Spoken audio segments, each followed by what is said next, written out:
What's going on, YouTube? This is JMizzle24 back with another video. So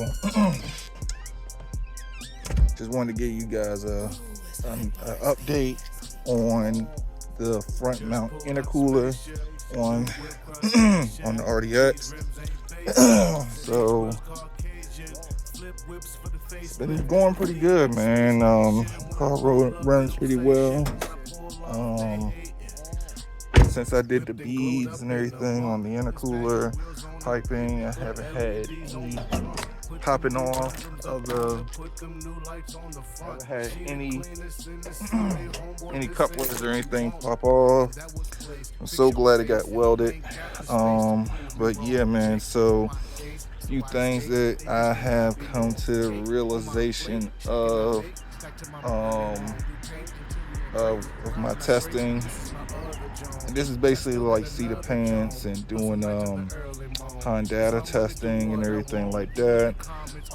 So my peak boost, so I have it set to 18 pounds, but my peak boost, since putting the front mount on, my peak boost has been like around 17 pounds, and it drops down to like 14 or 15, which is pretty natural on these turbos. They'll hit peak boost and then they'll drop down.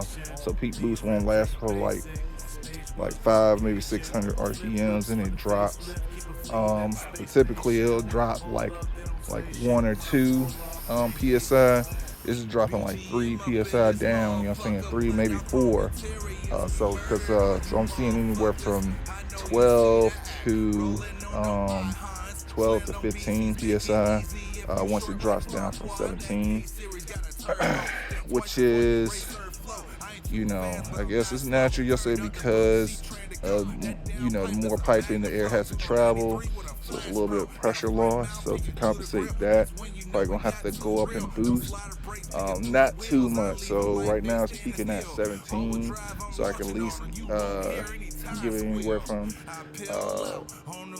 18 and a half to probably maybe 19. So I'll work on that in the next couple of days. Just going up in the boost and seeing how that goes. Oh, it's starting to rain. Hold on 1 second. Yeah, man. So I'm seeing peak boost of 17 PSI, like I said before. Then it drops down anywhere from 12 to 15. So it's pretty much like a loss anywhere from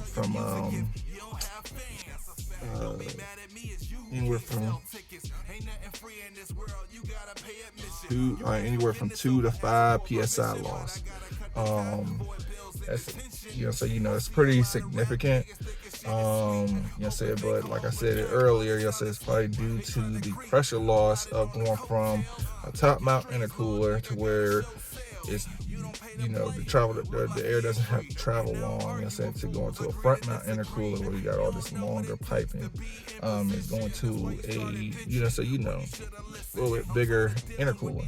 So understood, so that's why I say I feel like to compensate that pressure loss, going up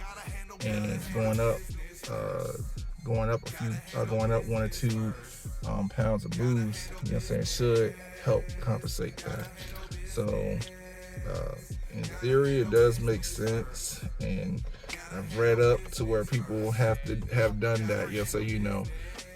So of course I'm looking up, other RDX guys who've done it, and then like guys who drive the MS3, the MS6s, like the Mazda Speeds, and the Subaru guys who go from top mount to front mount, and it's pretty much the same thing. They deal with some pressure loss. So to compensate, they turn the boost up a little bit. You don't want to go too much, but I mean, like 1, maybe 2 PSI shouldn't hurt. But if I go to 19, I'm probably gonna be maxing this stock turbo out. So kind of got to be safe about it. So if I'm peaking out at 17, I think I'm gonna go to 18 and a half. See how that goes.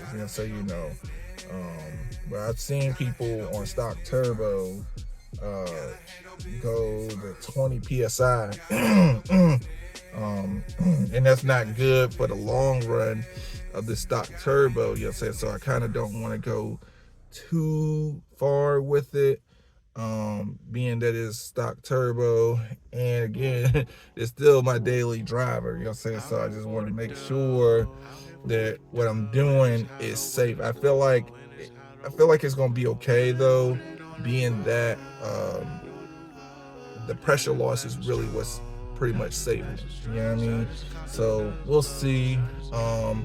Of course, I still need to do more research on that and make sure I'm pretty safe. But the guys who I've seen, but they like on top mounts. Like there's one guy, he's not a RDX owner anymore, but he had pretty much like the mods that I had, but he had like 1000cc injectors, ETS top mount intercooler, which is it's discontinued. RV6 downpipe, and then like a custom intake, stuff like that. He ran like 20 psi or whatever, but like the videos I was seeing him doing, he was just basically beating that car up, like beating it to shreds. I kind of try to stay on top of my changing my oil, making sure my maintenance is good. Every 20 to 25,000 miles, I change my fluid and stuff like that. So I do spirited driving, but I don't beat the car up. So it's not many places I can really go to out here to really do like wide open throttle pulls or whatever. So I just basically have to get in a wide open throttle pull wherever I'm at. But there's a lot of police out here. So I can't really do a whole lot of that. So in turn, that kind of helps me because I'm not really beating on it too much. Like the normal person has like these wide open roads. They could just gun it. You know what I mean? I stay on top of my oil changes and stuff like that, especially in this car. I stay on top of the oil changes and stuff like that. So I think I'm pretty safe, to at least go up to 19. But I'm gonna do a map for 18 and a half, and then I'm gonna do a map for just straight 19, and see how both of those go. But in current testing right now, after this front mount, I'm seeing like up to a 5 pound loss of air pressure. That and in my Honda data, where on my top mount, I would hit like 331 horsepower on the Honda on the Flash Pro, and then with this front mount, I'm seeing consistently like between 325 to maybe 327 if I'm lucky. So I think that all has to do with the pressure loss. I'm seeing lag, like significant lag. So most of the time the car it's at full boost. And I'm spooling up like around 2,500 RPM. So now it takes me probably like almost like 3,500 RPM to be full boost. So I'm losing nearly 1,000 RPM. To get that boost up there, because the air has more to travel. So I just want to give you guys an update on this front mount. It's not bad, I'm just seeing what comes with the front mount. This is my first turbo car, and for me to build a front mount and just trying to make it so I can offer it for sale, I want to try to get as much data as possible so that when when I start sending out the when I start sending out the kit, you know what I'm saying, to people who purchase, I can have, you know, notes of like, this is what they can gain, this is what they're going to deal with when they get it, you know what I'm saying, you know, what they'll have to do as far as like installing it and stuff like that. So yeah, so really, like, I tell everybody in the group buy, I need at least 90 days. You know, so you know, it doesn't take long for me to build it and put it together. But I'm just right now I'm in the testing. You know, so you know, so I'm already getting started on building another one. But in the meanwhile, I'm testing my current prototype to make sure that it's good. Yeah, so you know, so when they get it, they know what they're getting. You know what I'm saying? Because I'm basically letting you know. Yeah, so you know, so join the Facebook groups. Make sure you subscribe, like, engage with me. You know, up here on the YouTube, and yeah, because like I said, what I'm doing is I'm doing it for this platform so that the platform can grow. So yeah, man, just, you know, you got an RDX and you're interested in this, I got a deadline for the group buy, which is a month from now, June the 21st. Now I'll keep on making them even if I don't make the deadline.